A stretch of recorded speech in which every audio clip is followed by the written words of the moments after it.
한국의 70대 이상 세대의 40% 이상이 기초수급 대상자입니다. 왜일까요? 누구보다 치열하게 살았고 많은 성장을 경험했는데 왜 노후에 비참해진 재무 상태가 되었을까? 바로 머니마인드가 없었기 때문입니다. 돈에는 4가지 능력이 있습니다. 돈을 버는 능력, 돈을 모으는 능력, 돈을 쓰는 능력, 돈을 굴리는 능력. 이 다 다른 능력인데 이 중 단 하나라도 문제가 있으면 노후에 비참한 재무 상태가 됩니다. 머니마인드를 갖추고 직장 생활을 한 90년대부터 투자를 시작한 60년대생은 현재 60대 어떻게 되었을까? 남들보다 많이 번 소득은 아니지만 돈을 모으고 누구보다 아끼며 살아왔습니다. 아이들 옷도 새 옷 한 번 사준 적이 없이 물려입혔습니다. 돈을 쓰는 능력을 갖추어 꼭 필요한 현명한 소비를 하며 살아왔습니다. 인플레이션이 무엇인지 배운 적은 없지만 전쟁통에도 돈을 들고 있지 말고 땅을 사라는 시어머니 말을 뼛속같이 새기며 소득이 생기면 빚을 내서 부동산, 주식을 매입했습니다. 어느덧 60대가 되었고 100억 원대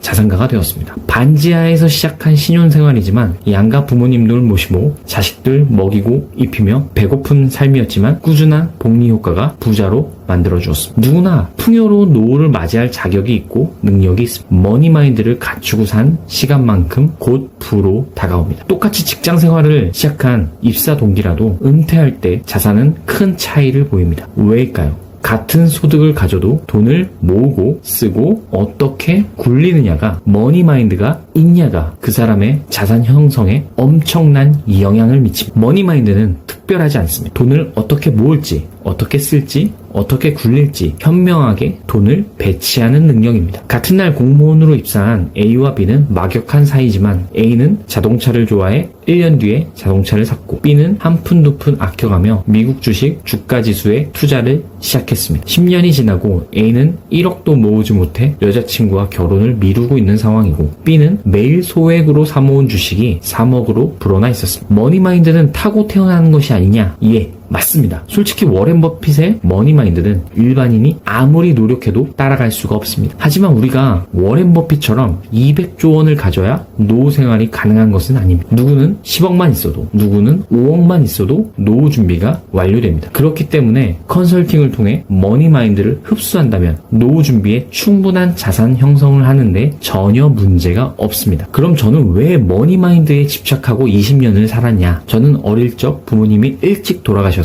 친척 집에 얹혀 살았습니다. 말 못하기 어렵고 서러운 시간이었지만 운 좋게도 부유한 동네에서 부자인 친구들을 많이 사귈 수 있었습니다. 그리고 꼭 부자가 되어서 편안하게 살겠다고 다짐하고 이를 악물고 살았습니다. 처음에는 공부 잘하는 것이 부자가 되는 길이라 생각했었습니다. 하지만 강남에서 60평대 이상의 큰 집에 사는 친구들의 부모님들의 직업은 흔히 공부를 잘했던 그런 직업은 아니었다는 공통점을 발견했습니다. 물론 의사도 있었지만 동대문에서 원단을 도소매하시는 분, 가락시장에서 과일 도매하시던 분, 시골에서 돼지농장 운영하시던 분, 그전에는 그분들도 모두 저보다 더 어려운 환경에서 자라온 분들이란 걸 알았습니다. 그리고 공부를 많이 하시지 못했다는 것도요. 그럼 이분들이 빠르게 성장할 수 있었던 것은 무엇이냐? 바로 머니마인드였습니다. 돈을 벌어서 어디에 배치해서 그 돈이 일을 하게 만드는 일을 하셨던 겁니다. 누구한테도 배운 적은 없지만 일을 하는 자산을 사야 한다는 암묵지를 갖고 계셨던 겁니다. 그때부터 저는 20년 동안